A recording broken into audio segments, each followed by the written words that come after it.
My name is Luisah Teish, and I am a local Yoruba priestess, teacher, performer, multimedia artist, community organizer. You know, trying to do all the things that we need to do to have a blessed existence here on our wonderful planet. So beautiful.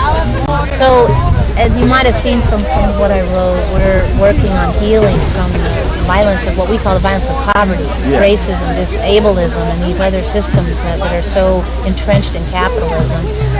And I'm just interested in hearing your feelings on the ways in which your faith and the spiritual traditions you do can actually help us as people, especially as peoples in diaspora, through healing. Well, the first thing that we have to do is come out of the concept of negative tribalism, which is what I think the dependence on the nuclear family is.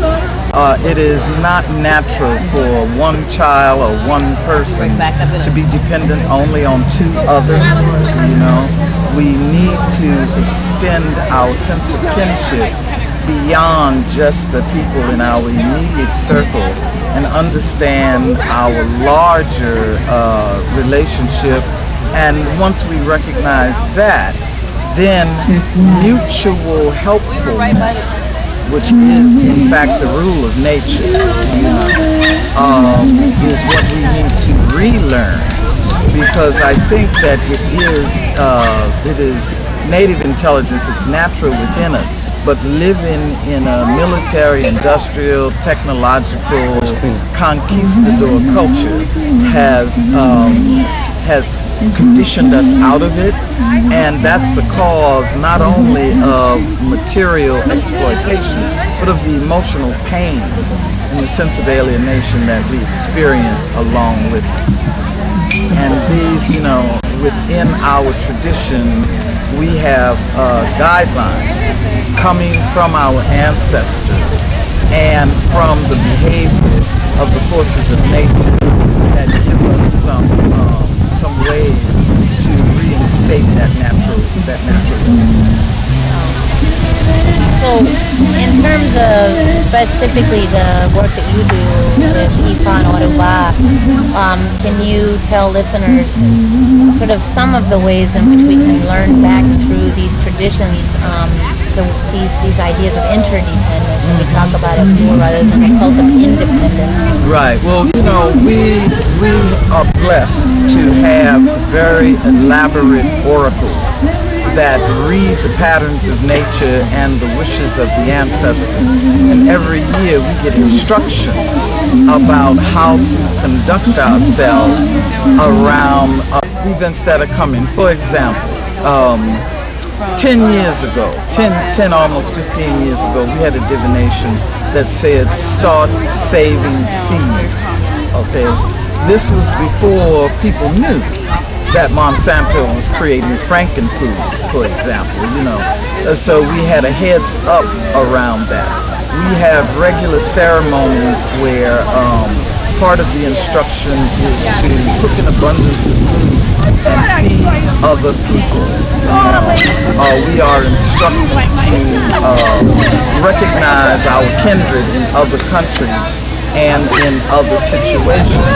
And the amazing thing about it is that the oracle's ability to talk about things before they happen in the news. So one year we asked the question with all the different people, because our communities are black, white, gay, straight, young, old, different races, different cultural orientations.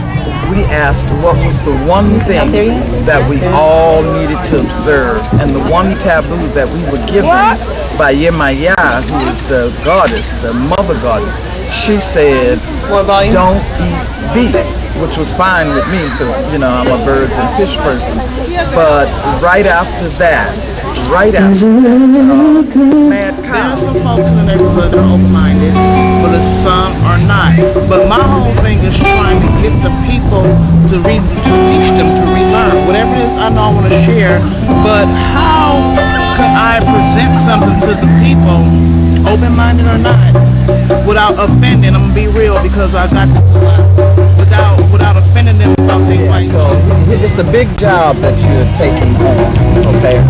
The first thing you have to do is arm yourself with an incredible amount of knowledge about our heritage, so that at any point you can point something out to them and source it all the way back to our beginning.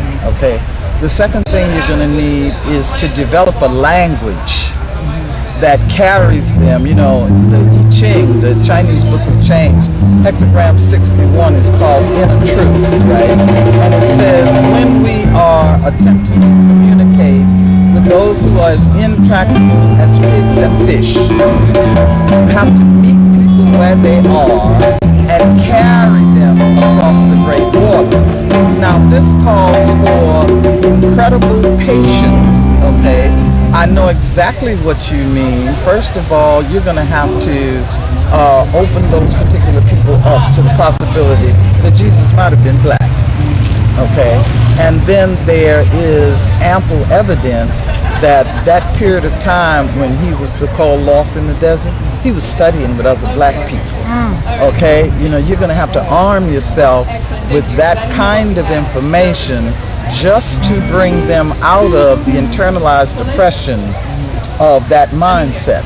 The thing that I have found worked, especially with my book, Jambalaya, was to name commonplace, everyday things, okay, that they still hold on to and don't know the origins of it. You know, like a lot of people don't still have the practice that if you're visiting somebody's house and they start sweeping, either you get up and leave or you get up and help. Oftentimes, specifically dealing with the issue of the man's poison, these poisons that they make so readily available when they take the good food away and make a liquor store on every corner. Yeah.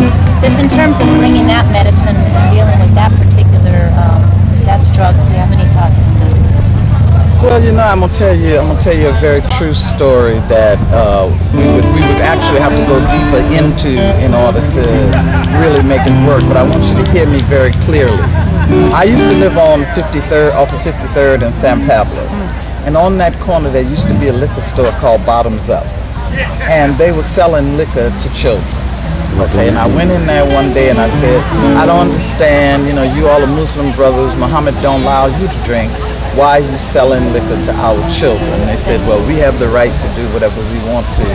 And I didn't jump up in their face or anything, okay?